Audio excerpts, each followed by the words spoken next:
Welcome back to TCM. I'm Dave Karger. Next up this afternoon is a tense Cold War drama set in the Vatican and starring Anthony Quinn. From 1968, it's The Shoes of the Fisherman. Quinn plays a Russian archbishop who's been a political prisoner for the last 20 years. He's finally released and sent to Rome, where he gets an unexpected promotion and soon finds himself at the center of a web of international crises. The Shoes of the Fisherman was adapted from a best-selling novel by Morris West, and it was an ambitious production in every sense. It was made on a $9 million budget and shot extensively on location in Rome. But the one location that could not be used was the Vatican, so crew members constructed a detailed replica of the Sistine Chapel in California, which was then shipped to Italy for the film's interior scenes.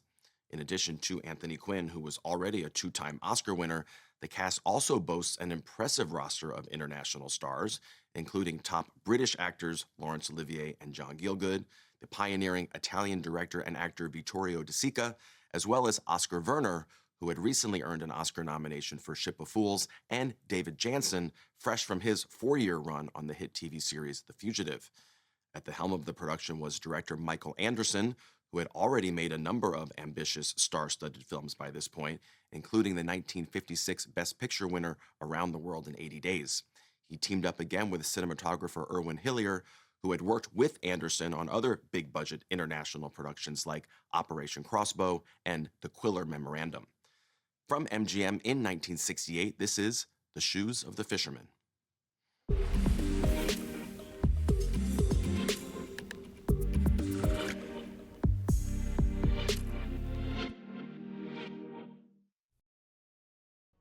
The Shoes of the Fisherman premiered in 1968 and turned out to be prophetic by depicting the first election of a non-Italian pope in more than 400 years.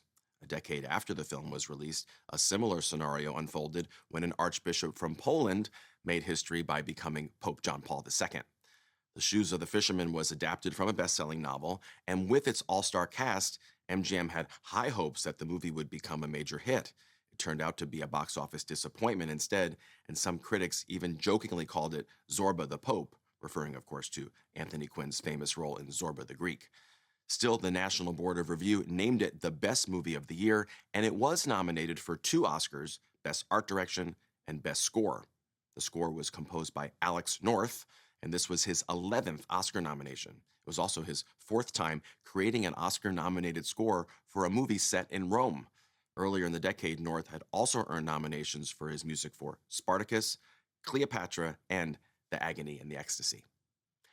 Up next is a World War II adventure from Warner Brothers in 1943, starring Errol Flynn. Next on TCM, Northern Pursuit, then Kind Lady, and later, Some Like It Hot. If you're looking for a classic, you're getting warmer.